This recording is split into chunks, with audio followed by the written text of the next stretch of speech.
welcome back to my channel. I have got the most adorable silicone mold to share with you in today's video. I know, don't get scared, he's quite scary.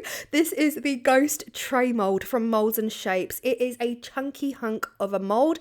It is a trinket tray or a serving tray. It's got a gorgeous deep lip. The surface is matte, perfect for your eco pouring mediums, and it's also textured. It's got a beautiful texture on it. I say eco pouring, you could use epoxy resin with this, no problem whatsoever. It will come out matte though because the mold is matte.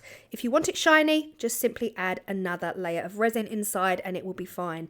It's measuring approximately 19 centimeters from those cute little arm to arm, and then approximately 21 to 22 centimeters from top to bottom, and it's got a gorgeous little ruffle at the bottom of the Ghost. I just honestly, when I opened this, I was like, oh, I love it. I'm going to be using homeware design code Pigments, again linked below with your discount code. There's also a discount code for Moulds and Shapes. I'm not affiliated with either company. I do not get any payment or money whatsoever. I'm just in love with both brands.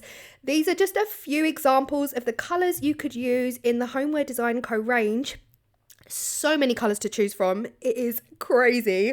But yeah, all of these are screaming Halloween. I decided to go with Vivid Pink and Amethyst in my first little ghosty. And I am using Jesmonite AC100, but this will work with any eco pouring medium that you have at home if you don't have the Jesmonite AC100. Now I am sieving my powder because again you can get a lot of lumps and clumps in Jesmonite AC100 powder. This mold takes exactly 200 grams liquid, 500 grams powder, and then you simply mix. Now, I have had messages lately about Jesmonite being runny or Jesmonite being a lot thicker than they see on my channel. Now, I always stick to the ratio of 1 to 2.5. If it looks runny on camera, it really is down to the temperature at the time. It can be thicker if it's colder, and it can be really quite runny or even thicker if it's too hot. So it really depends on temperature, but I never stray off of that 1 to 2.5. And yeah, here we are. When you sieve your powder, the results are elite. They are so much more elite than if you just put your powder in unsieved. First up, we're going with the Vivid Pink. Now again, these colours are from Homeware Design Co. A little goes a long way.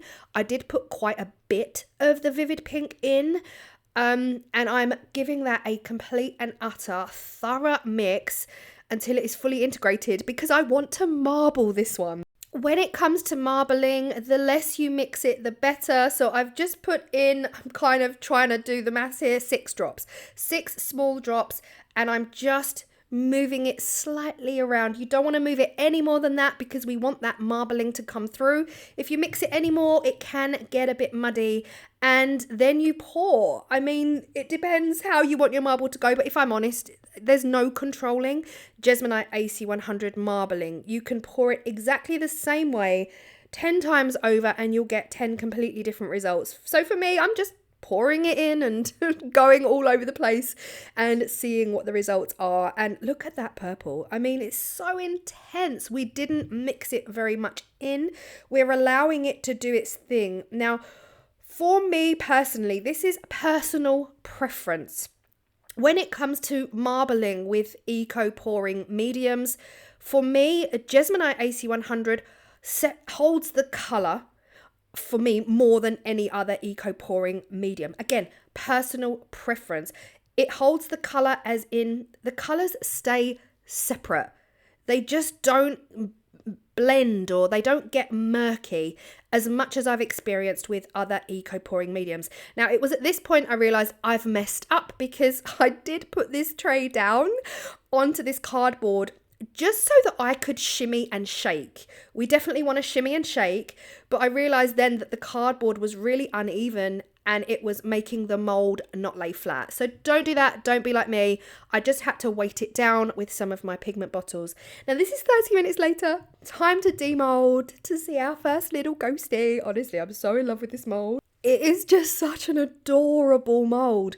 These are the results of the marble. Now, again, I love these results. You're going to get different results every single time, but for me, these look so wispy. They look so wispy and wavy and beautiful. And also the fact that this mold is textured gives them a whole new dimension. Now, of course, the eyes and the mouth are there. You can now go ahead if you want to and paint those. You can use acrylic pens. You could pour in some epoxy resin. You could pour in some polyurethane resin. You could do all of the things that you want to bring those eyes and that mouth to life. But look at these stunning marbling wispy effects. For me personally, right now I could not make a decision, if I'm honest, guys. So I have left the eyes and the mouth on that one. I didn't do anything because I just couldn't make a decision on what route I wanted to take. The second little ghosty is going to get the splash technique. So again, the first one had the marble. This is having the splash. The splash technique has got to be one of the funnest. There's no rules. Literally go wild, make a mess. If you wanted a more uniform splash, then yes, you could pour your Jesmonite AC100 or your eco pouring medium into a squeezy bottle and like squeeze it on like you would drizzle a pastry. You know, like if you were drizzling a pastry with some icing and you're just going back forth in lines. If you wanted that, then a squeezy bottle would be absolutely perfect for you. And on this one, I decided to go more inside my comfort zone because I can't help it. The pink and the purple is really outside my comfort zone. You guys know me, I'm not big on bright colours, but look at this. One single drop of the autumn bark pigment gives us this absolutely stunning, neutral, calm. It's just a beautiful shade of neutral. So this is going to go really well with the natural Jesmonite that I've just splashed on.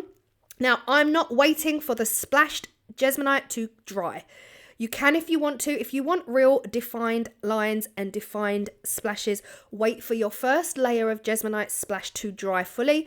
Give it 10-20 minutes, so that's enough time for it to not move. But I wanted these to blend a bit, so I've left it wet. I'm pouring the background on immediately.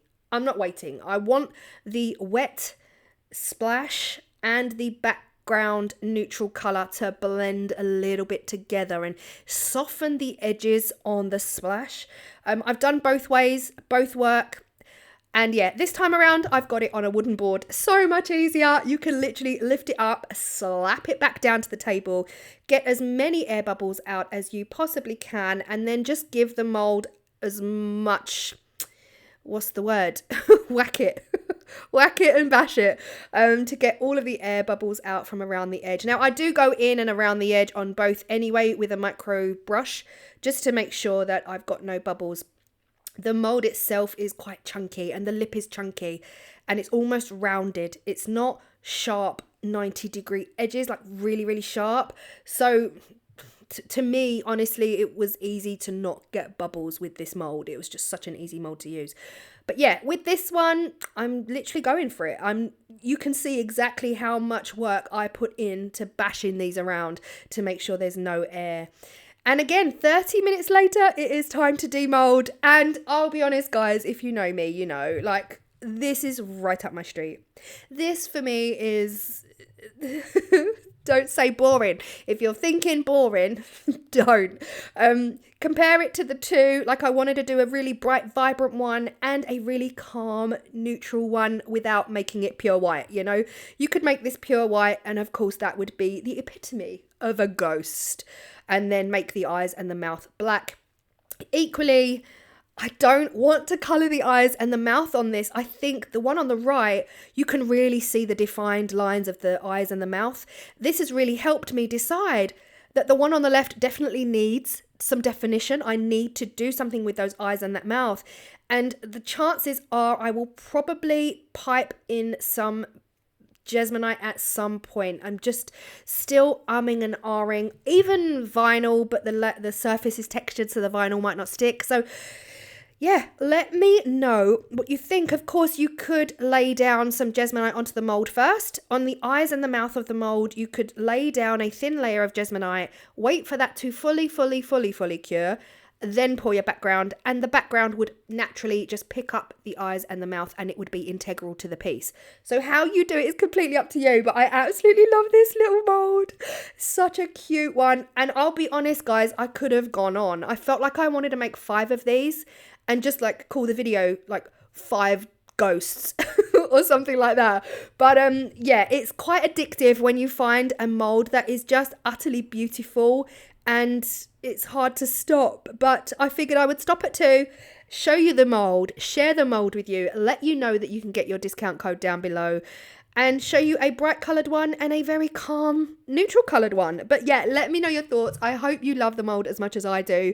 Utterly adorable. Thank you so much to Moulds and Shapes for sending this over to me as well. And they've also sent me another spectacularly stunning Halloween mold that I cannot wait to get my teeth into. That video will be coming next week, and I will see you all in the next video. Bye.